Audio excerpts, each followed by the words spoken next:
I am liking this show more and more with every passing episode. There are still those who are constantly complaining about the show, offering the most insipid and narrow-minded critiques in the most histrionic and exaggerated way, making it impossible to take them seriously, but for the most part, consensus on the show is mostly settled for it being anywhere from okay to genuinely quite good, aside from the shrinking pocket of angry fanboys. I am really liking the characterization of each of these individual people and their stories. I quite like the Harfoots. I appreciate the insight we've gotten into their culture and their ceremonies and the limitations of their communal approach that offers support to everyone inside the community, at least those who can keep up in times of hardship, but excludes those on the outside. We also get a lot of information and nuance about the dwarves and their minds, the elves, elegant, clear-minded and insightful, but also arrogant, pretentious, and far too obsessed with what they believe to be eternal truths to comprehend how the world has changed from how it was thousands of years ago. As the nuances and contours of the character dynamics have become much clearer, my suspicions that Halbrand is secretly Sauron have hardened into certainty.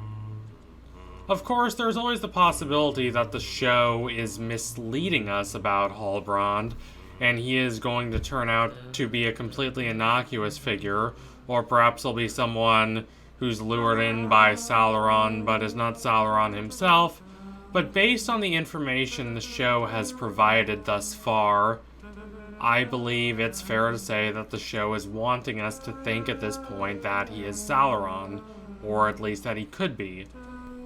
What the show does afterward with him, I do not know, but that seems to be the direction they are going. The fourth episode of the show provides the most convincing evidence thus far that this is the approach the show has taken, with Halbrand making comments extremely similar to Sauron's ambitions and schemes during this age. I must say I'm excited to see how that develops, and especially with how it intertwines with the chemistry the show has built between him and Galadriel. This was a daring choice, but I believe it has paid off. There's a sizzling, slightly sardonic, bantering electricity between the two of them.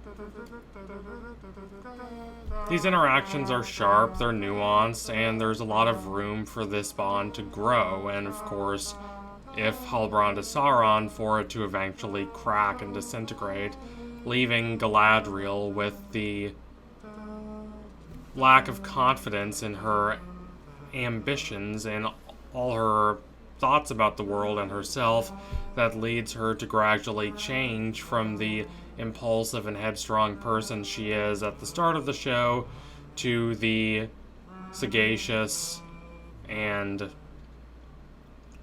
more empathetic person she is by the events of The Lord of the Rings. The two have a bit of resentment and bitterness, but it comes significantly more in the form of snappy one-liners and playful back and forths than expressions of vehement disdain.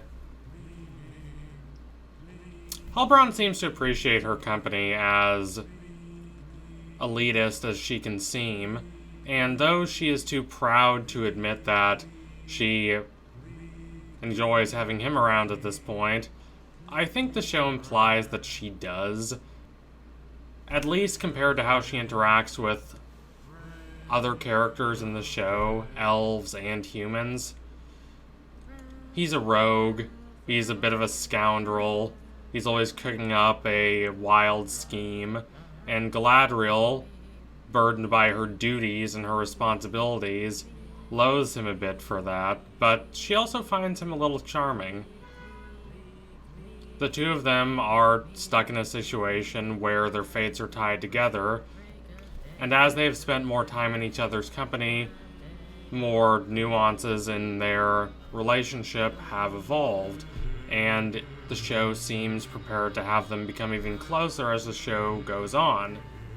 If Galadriel does arrive at a point in which she is prepared to trust Halbrand, that would make Halbrand's betrayal of her all the more stinging. If Halbrand tricks a group of pretentious and overconfident elves, so poisoned by their ambitions and their schemes to see the negative consequences of the trap Sauron is leading them into, then that's simply good taught storytelling. There's nothing wrong with that. But if you combine that with something more personal, such as Galadriel forming a close bond with Halbrand, growing to trust him despite her reticence, revealing secrets to him about herself, secrets that she, proud as she is, might be a little hesitant to reveal to anyone, then that betrayal is not just sharp writing, but emotionally and psychologically devastating. Now, it is true that some have pegged Halbrand as Sauron from the first couple episodes just by themselves, with his inscrutably affable demeanor and his mysterious lines. These hints that the show has provided before episode 4 have been only slight nudges in that direction. The show, despite claims to the contrary made by the worst section of this fandom, can be quite subtle at times. It incorporates little luminous details from throughout the Tolkien lore that none but the most ardent fans would recognize. And it takes from a broad variety of influences outside Tolkien for the style and artistic beauty and design of the world. There are influences from the Byzantine Empire, there are influences from the pre-Raphaelites in their intense mythical approach and their deep colors and their emphasis on sincerity and purity.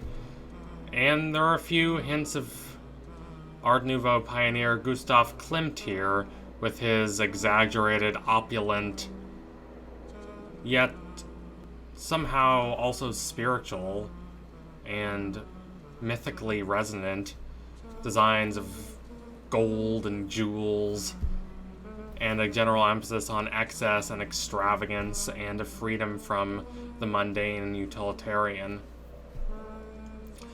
But the show is not afraid to be more direct when doing so is beneficial, and in fact, I think the show could honestly be more direct going forward.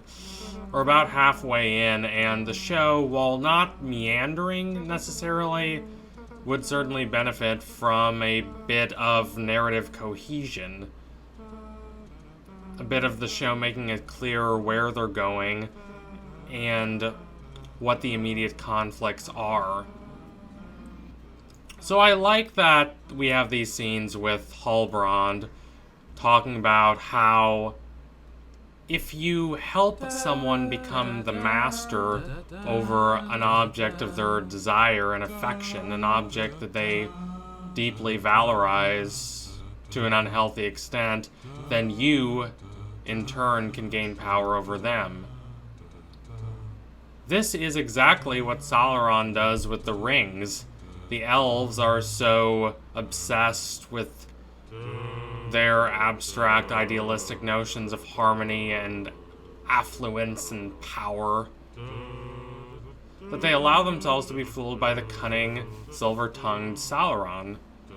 Sauron might be pure evil in the Tolkien verse, but the use of having a force of evil like that is that it reveals the flaws and possibilities for corruption even in the hearts of the most noble and fair-minded people who think of themselves as being far too lofty and just to be afflicted by such moral pollution. This is the general approach that the show is taking in regards to the elves, and they are going to fall victim to Sauron via the forging of the rings, just like happens in the Second Age. The show is set up for that to happen perfectly in a thematic and philosophical standpoint. What the show needs is an agent for that transformation, that exploitation of the elves' arrogance and self-impressed, overly noble conceitedness to become clear. And Halbrand is exactly the character who has demonstrated the potential to take advantage of such arrogance for his own ends.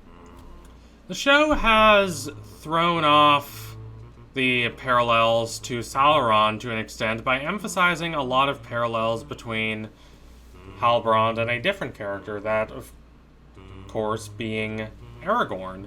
The two have quite a bit in common. They're both mysterious, inscrutable figures who seem to have this level of preternatural knowledge that transcends that comprehended by the other characters. It is not an absolute wisdom like that the elves claim to possess. Rather, it is a level of foresight, being able to see outside the ordinary caprices of different factions and the conflicts between them and the ordinary, mundane, apathy-cultivating world of everyday life to what needs to be done for a greater and more elemental goal. Both Halbrand and Aragorn are kings without a kingdom. Both are not the loudest characters, but they have a distinct and striking way of speaking. They carefully craft every sentence to fit their ambitions, even if they themselves are not entirely sure what those ambitions are yet. They have a greater sense of intuition as well compared to those around them. They're more tapped in with how the world works. And through these parallels, the show demonstrates that the qualities Aragorn possesses are not necessarily positive. They do make him special, they do set him apart from the ordinary being, but these qualities can just as easily be turned toward darkness and deception. Sartre talks in Existentialism is a Humanism about how characters reveal themselves constantly through the actions they take. Our perceptions of characters should not be locked in stone, but rather should evolve constantly based on the shifting perceptions and images generated by the different actions characters take. If Halbrand takes actions that reveal himself to be a completely different person than Sauron, then of course we should drop the theory that he is Sauron, but considering where we are now in the show, he has taken enough actions that demonstrate the possibility that he could be Sauron to make the theory seem quite likely. So thank you all for watching. If you liked what you saw today, don't forget to like, comment, and subscribe. Donate to my Patreon if you can and you want to see more videos like this before anyone else. Thank you all for sticking with the show and with my analyses. And I hope that the conflicts become much clearer and much less sporadic by the end of Season 1. But I believe the show is definitely heading in the right direction, particularly in what it's doing with Halbrand and Galadriel.